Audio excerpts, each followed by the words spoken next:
une unité commune. Vous avez dit que les guerres séparaient, mais qu'il fallait qu'elles finissent par rapprocher. C'est exactement notre objectif aujourd'hui, surmonter ces événements pour rapprocher nos deux peuples. Merci, Madame la Ministre. Merci à vous.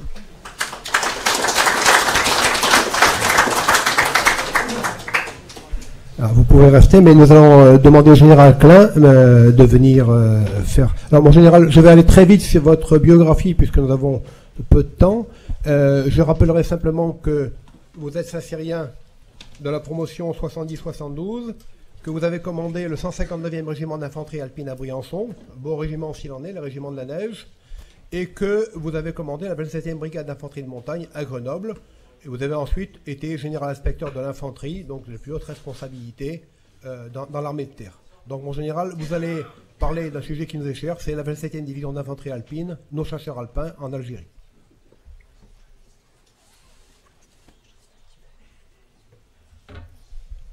Si on y arrive.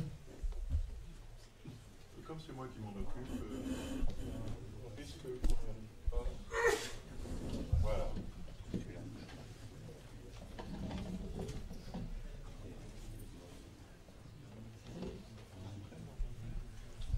J'ai ma commande. Mon général, je vous rappelle que vous avez 20 minutes montre en main. Ouais. Je suis sûr que je vais dépasser. Mais vous ne me couperez pas.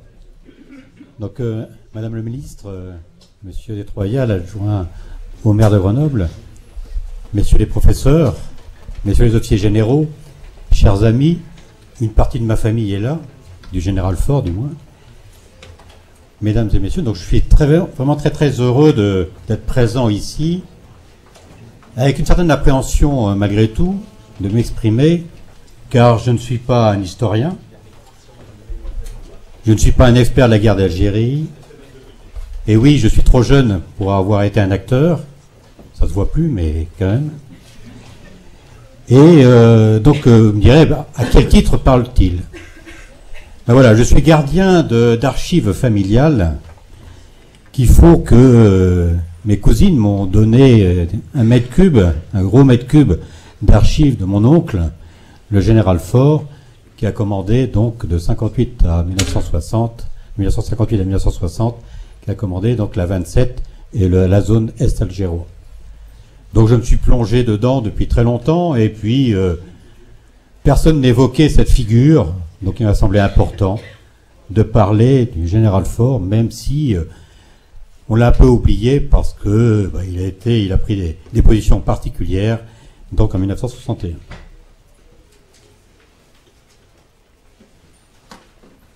Donc je respecterai ce plan-là. Je vous ai mis très brièvement sa carrière autour de ce petit plan. C'est un chasseur alpin, c'est un sportif de très haut niveau, de tellement haut niveau qu'il a été porte-drapeau à la délégation française des Jeux Olympiques d'hiver en 1936 devant Hitler. Après, il a fait Narvik, créé Jeunesse et Montagne en 1940, puis après il va au Maroc, et là il refait la guerre après 1943 avec le premier régiment de chasseurs parachutistes, et il fait la bataille des Vosges avec le premier RCP. Pourquoi j'évoque ça? Parce qu'il y aura après des relations très cordiales et performantes entre les parachutistes qui venaient agir avec la 27, au sein de la 27, dans le cadre du plan Châle en 1958. Donc j'évoquerai très rapidement le contexte géopolitique, militaire, humain de la Grande Kabylie. J'évoquerai ces 19 mois au service de la population, parce que c'était vraiment son objectif. Et puis, j'ai repris dans le titre en rouge de l'engagement au dégagement, qui est un titre donné, un chapitre d'un livre que j'aime beaucoup, de Bouchaga Boualem, qui a beaucoup écrit sur son passé. Donc des difficultés quand même en fin de parcours. Alors, le contexte est quand même intéressant, parce que quand le général Faure prend son commandement, il y a une réorganisation territoriale importante, c'était évoqué tout à l'heure avec le général Kervizik. Donc, une régulation territoriale qui fait que Alger, qui est un département, et Tizi Ouzou, la Grande Kabylie, n'était qu'une sous-préfecture, devient donc une préfecture à part entière. Donc la Grande Kabylie, c'est quand même 5800 km², et puis ça représente 800 000 habitants. Donc on comprend pourquoi on peut en faire une préfecture. J'habite dans les Hautes-Alpes actuellement, département s'il en est, sympathique et magnifique, il n'y a que 130 000 habitants. Le décret d'application de cette réorganisation n'a lieu que le 20 mai 1957, donc on voit encore bien souvent la lenteur un peu administrative française pour se mettre en place.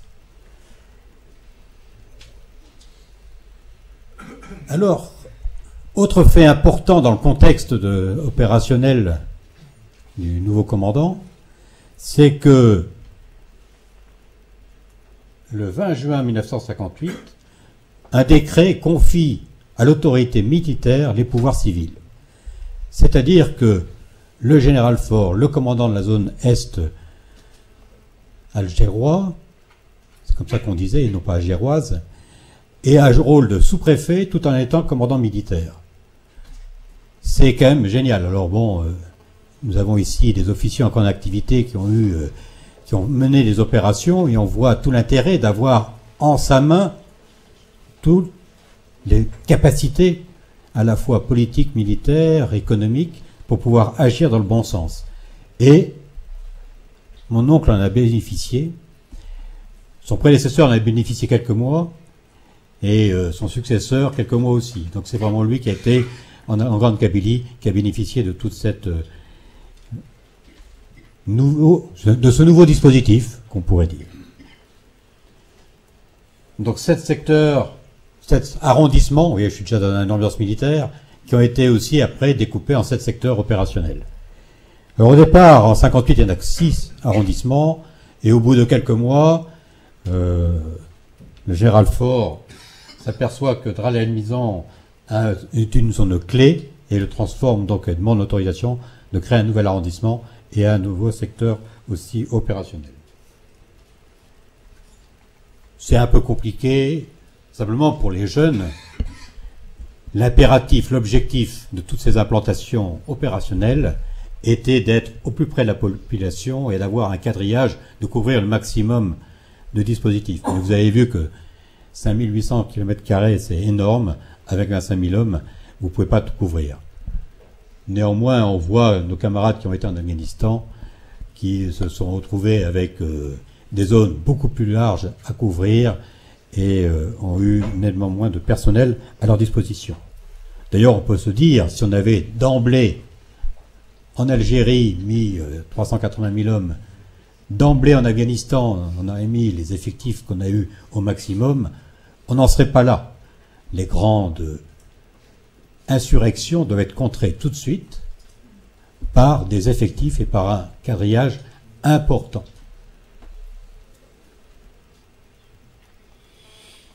Alors la population en Grande Kabylie est particulière, c'est une population berbère, elle est pratiquement entièrement berbère, et la population sur les 800 000 habitants, il y a 9 500 Européens, ce qui fait une proportion vraiment très très faible d'Européens, ce qui est contraire en Algérie, où vous avez en gros un Européen pour 9 musulmans. Donc on n'est pas du tout dans le même rapport de force en Grande Kabylie que par rapport au restant de l'Algérie. Et 2/3 de cette population est tournée vers le monde rural, avec une forte densité de la population. Dans le secteur de Front National, par exemple, il y a 300 habitants au km². Quand on connaît la zone montagneuse, on voit quand même qu'il y a plein de petits villages vraiment répartis un peu partout. Et ce qu'évoquait tout à l'heure Madame la Ministre, on voit que les Kabyles sont, depuis très longtemps, sont allés chercher du travail en métropole, je dirais pas en France, mais en métropole. Et en gros, il y a 200 000 Kabyles qui y travaillent, qui fait un flux de retour important sur la population locale d'Algérie et qui permet aussi à ces gens-là de vivre. Alors 19 mois au service de la population, ce sera mon titre et mon idée maîtresse, parce que s'il y a eu des combats, l'objectif du général Faure a été essentiellement sur un domaine de pacification. Alors là, je vous ai mis une partie de son ordre du jour. Ce qui est intéressant, c'est ce paragraphe-là. Ramener la paix dans ce coin de France, cette Kabylie, en agissant sur la population, en étant plus près de la population. C'est le concept de toute contre-insurrection, surtout le concept de pacification, c'est agir sur la population, pour la population. Et puis, en 1958, Gérald Faure écrivait déjà ça, ce qui montre quand même qu'il avait déjà pressenti qu'il pouvait être lâché par le monde politique et qu'il peut y avoir un changement de position plus tard. Et enfin, il s'inclinait déjà devant les morts de la 27, et en particulier, il avait une pensée émue pour son fils qui était décédé une année avant en tant que lieutenant au 27e BCA.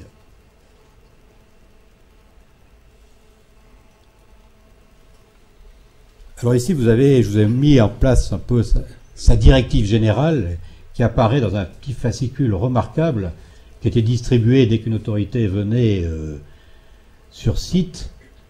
Et quand on voit tous les efforts que l'on fait pour communiquer, on voit que déjà il y a 50 ans, il y avait un petit instrument diffusé astucieusement avec à la fois la description très astucieuse de la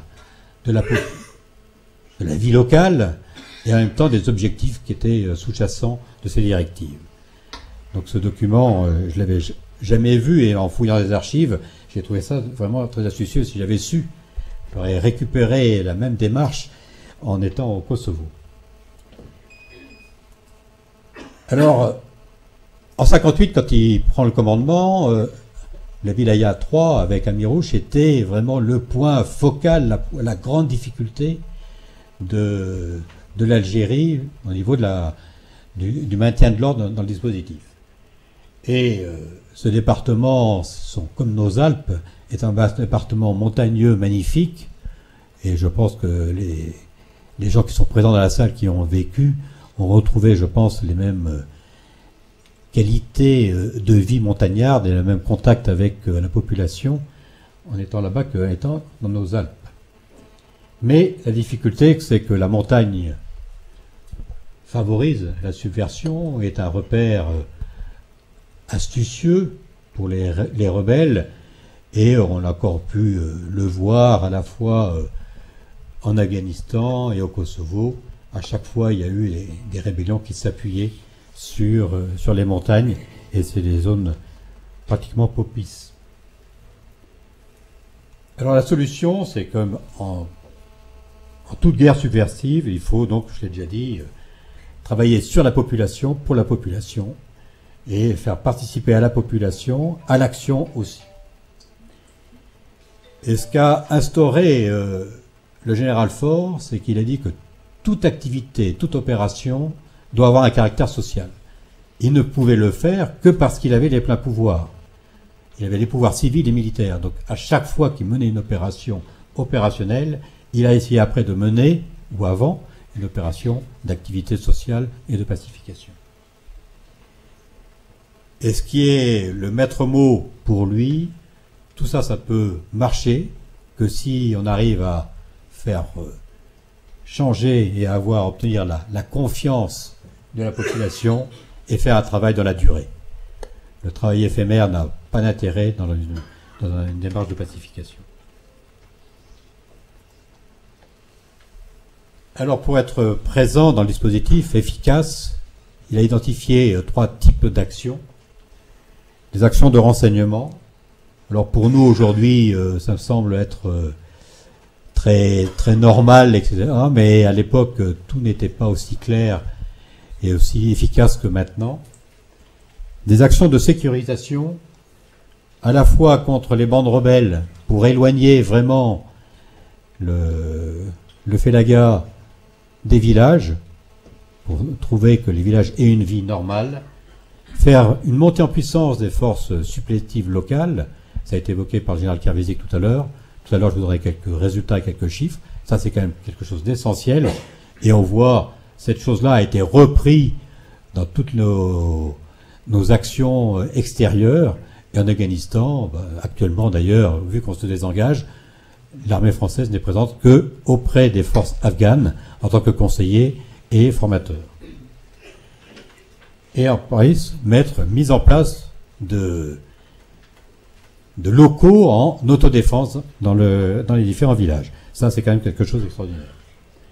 Et puis les actions de pacification, c'est à la fois le développement économique, des contacts humains. Alors là, tout à l'heure, je vous montrais quelques photos, et ça, le général Faure était quand même là-dessus vraiment très fort. La montée en puissance des SAS, concept qui existait déjà depuis longtemps, depuis déjà 2 ans, mais la mise en œuvre et la mise en application, la montée en puissance n'était pas tout à fait réalisée. Et puis, agir sur les enfants en scolarisant, l'accès à la culture dans les fonds des villages était quand même quelque chose d'essentiel. L'assistance médicale gratuite, que nous perdurons dans nos opérations, et ça serait amusant de voir que le même acronyme est conservé aujourd'hui dans les opérations françaises, on parle d'AMG, donc était quand même un concept aussi tout à fait génial, mais qui n'est pas de lui.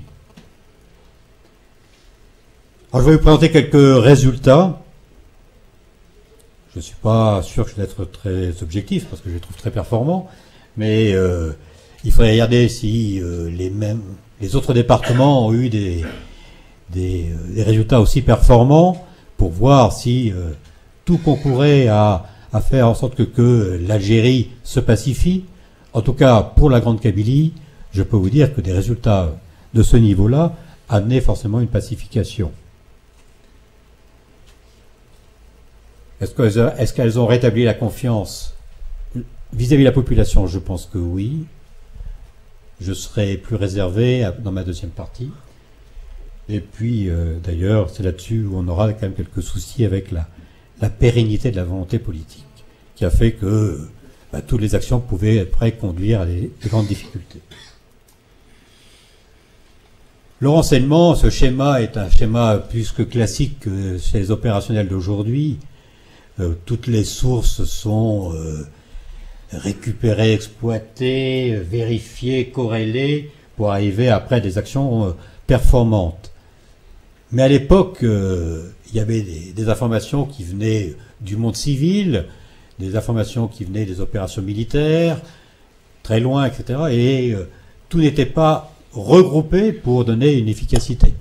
Donc aujourd'hui, cette chose-là est réalisée. Déjà? Non. Donc cette centralisation fait que toute la mise en œuvre qu'a mis le général Faure pour concentrer donc ces informations a été assez efficace et ont permis des opérations d'arrestation de tueurs, de donneurs de fonds et de collecteurs aussi. Donc c'est quelque chose qui a certainement été très performant. Les actions de sécurisation, d'ailleurs, en lisant les coupures de journaux, mes cousines m'ont prêté du moins 2 gros registres, il y a toutes les coupures de journaux de 19 mois, et toujours, je me suis demandé comment il arrivait à tout faire, parce que on le voit à la fois dans une action opérationnelle, comme ici avec le général Massu, et puis dans la même journée, on le voit en grand blanc, en train d'aller inaugurer telle ou telle activité.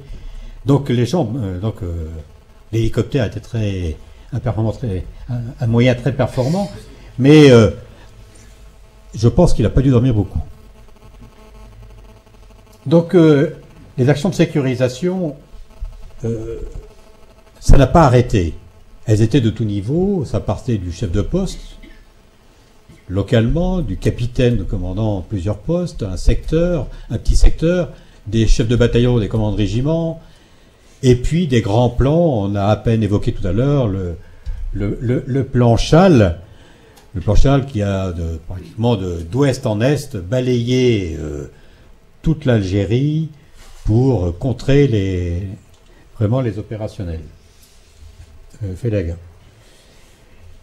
Donc la 27 c'est participer à toutes ces opérations en bouclage ou en action et était aidé donc des forces de réserve générale composées bien souvent de parachutistes. Donc il y a eu plus de 5000 rebelles mis hors de combat, plus de 3000 armes saisies. C'est quand même un beau bilan. Les actions de sécurisation, c'est la montée en puissance des forces supplétives, des harkas, des systèmes d'autodéfense. Et là, il est quand même intéressant de voir ces schémas. Donc là, c'est à partir de sources officielles diffusées dans les documents que j'ai pu exploiter. Donc vous voyez le niveau qu'il y a le 1er janvier 58. Donc c'est encore le général Guérin qui commande. Donc ici, il a pris le recommandement déjà depuis un mois, et on arrive à des forces vraiment importantes, montée en puissance de harkas et de forces supplétives, et plein de villages se proposent d'assurer leur autodéfense, ce qui permet d'alléger le dispositif des forces métropolitaines et d'avoir à ce moment-là des capacités de réaction aussi dans les zones sensibles. Les actions de pacification, elles sont de deux sortes. Les actions de pacification dans le développement économique sur le monde local, quelque chose de très ciblé localement sur le village, la construction, on pourrait presque dire d'une irrigation, une capacité d'assainissement d'eau, etc. Chose très locale. Et dans un développement économique plus important, donc le plan dit Constantine du 3 octobre 1958 du général de Gaulle, c'est le général de Gaulle lui-même qui va l'exposer à Constantine et qui est un plan sur 5 ans, donc de 58 à 1963, donc il ne sera jamais mené à son terme. Mais est-ce que les plans sont faits pour être menés à leur terme? On peut se poser la question dans notre beau pays. Je crois que même dans tous les États. En général, il vous reste peu de temps pour conclure. Non. Je vais aller beaucoup plus vite alors. Donc voilà, ici vous avez la description de tout ce plan économique. Comme tout chef sur le terrain, le général Faure a un contact humain très important. Il y va en permanence au contact à la fois des anciens, des harkis, des anciens tirailleurs, des anciens qu'il a pu connaître d'ailleurs quand il était donc avec la première armée française. Au bout d'un an, il était surnommé le général Kabyle. Donc on voit quand même l'impact qu'il a pu avoir par sa personnalité au contact de la population. Donc ça, c'est pas moi qui le dis, c'est les coupures de journaux. Alors bien sûr, il peut y avoir de l'information particulière qui peut être traitée par les chefs. Et nous, on le sait bien, les militaires. La conquête des cœurs et des esprits, c'est les SAS qui le font. Et là, je vous donne le nombre de chantiers entrepris en une année. C'est quand même pas anodin. Donc, et ça avec un contact, avec un effet immédiat sur la population. Des ralliements de plusieurs dizaines de villages. Donc, au niveau qui s'occupent à ce moment-là, c'est eux qui prennent l'autodéfense. L'augmentation de la scolarisation, je vais tout de suite... le nombre d'écoles créées. Donc, en bleu, ce sont les écoles civiles, elles n'ont pas beaucoup bougé, mais tout l'intérêt de cette vision de pacification, c'est ce qui est en rouge, c'est-à-dire d'aller porter l'école dans les petits villages lointains, au fond du Jura, d'aller vraiment toucher la population au plus loin. Et les instituteurs étaient des militaires. Et là, vous voyez le nombre d'enfants scolarisés est vraiment surprenant et important. Même au niveau des filles, même si elles sont encore en retrait. l'assistance médicale gratuite, c'est un effort permanent conduit par les deux capacités, capacité militaire, capacité civile. Mais là, on voit quand même que c'est à peu près équilibré. Voilà.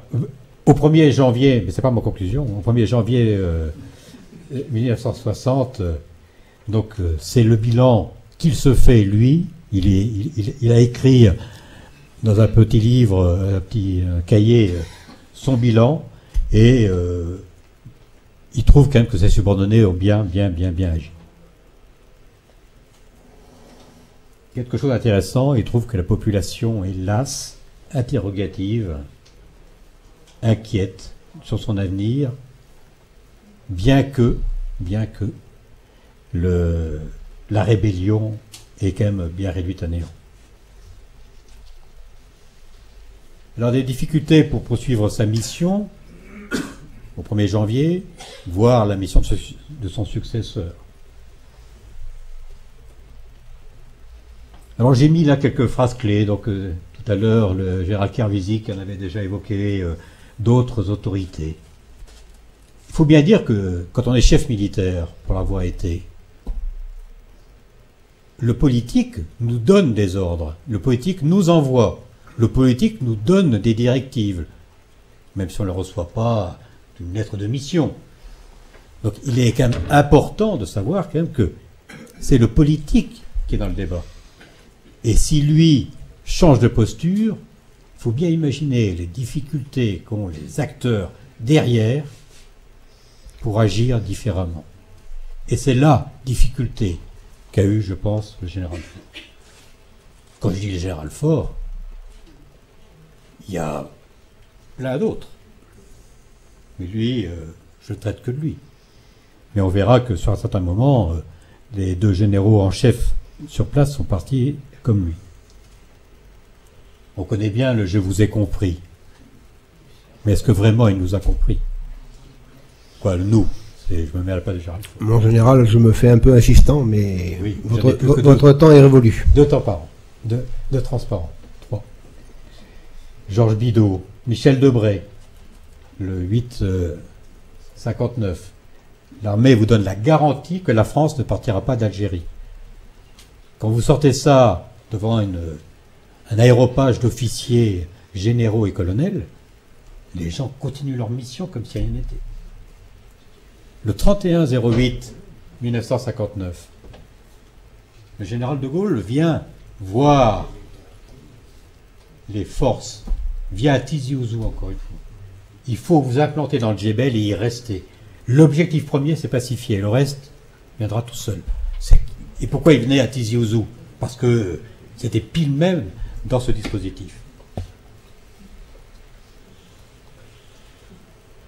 Mais dans cette fameuse rencontre du 31 août, le général Faure se fait rabrouer par le général de Gaulle lorsqu'il lui parle d'une Algérie française qui peut être constituée de manière particulière parce que la pacification est là, elle a réussi.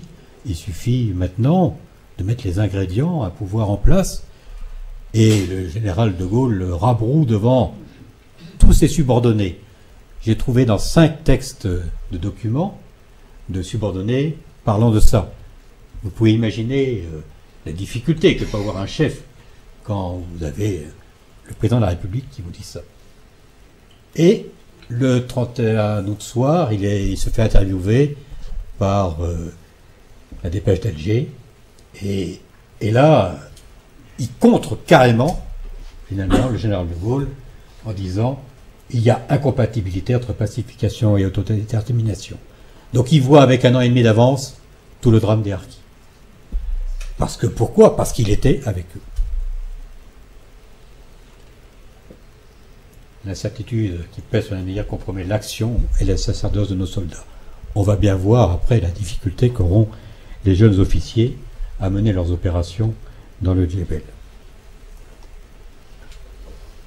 Voilà, donc De Gaulle, 15 jours après, sort l'autodétermination comme étant la clé du succès, même si son texte est plus mesuré, mais c'est ça qui ressort. parce que dans son texte du 16 septembre, quand on l'analyse vraiment en profondeur, il y a encore 3 solutions. Mais tout le monde ne retient qu'une seule, l'autodétermination. Alors voilà, ça c'est la réaction qu'on a dans tous les écrits que j'ai pu récupérer, du moins que j'ai exploités. Il y a plein de maires qui se plaignent à la fois du dispositif. Voilà. C'est bientôt fini. Le 18 février, le général Faure quitte la Grande Kabylie. Il est muté en France. On ne parlera pas de sa mutation et ce qu'il aura eu comme poste intéressant. C'est vraiment sous forme d'une sanction pour avoir dit ce qu'il pensait, pour avoir écrit aux autorités militaires, politiques. Donc, très astucieusement, il faisait un brouillon de sa lettre. Donc, on a les brouillons. C'est quand même intéressant de voir ce qu'on peut recevoir le monde politique à Paris. Et on lui demande qu'il parte discrètement. Il sera obéissant, mais la foule ne le saura pas. Il est fait citoyen d'honneur de la ville de Tizi Ouzou pour le principe, je ne sais pas si M. Destroyers le sait, la ville de Grenoble et la ville de Tizi Ouzou ont eu un jumelage. Ça peut être intéressant de regarder ça de près, où on en est aujourd'hui. Et de voir d'ailleurs... Comment ? C'est Constantine. Bah donc tout était monté en 1960, que ça soit à Tizi Ouzou. Oui, donc, et avec reconnaissance du député maire, etc. Donc voilà la coupure des journaux censurés, donc de tout contenu. Et j'ai quelques petits articles qui sont amusants, qui sont conservés.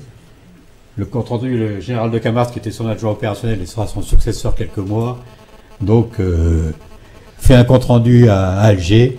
Et là, on voit que les troupes ont été rassemblées, se sont rassemblées spontanément sur l'axe de départ, en présentant les armes, et même la population est descendue. Ça s'est étalé sur plus de 3 kilomètres. Donc finalement, les hommes politiques parisiens qui voulaient que ça soit discret en sont un peu nous ont fait un peu avoir. Alors, en guise de conclusion, pour lui, ça a été un véritable drame. Drame parce qu'il pressentait ce qui allait arriver, d'abandonner cette contrée si aimée, où il avait perdu un fils, d'abandonner des harkis, des supplétifs à leur sort, parce qu'il pressentait ce qui allait arriver, de voir le sacrifice de nombreux Français et musulmans. Donc, ce sacrifice est devenu inutile. Je crois que ce qui a été aussi très pesant pour lui, c'est c'est tellement investi, d'avoir finalement parjuré et perdu son honneur. Mais ce que je peux vous dire, c'est que c'était un départ, mais son cœur est toujours resté en Grande Kabylie. Voilà.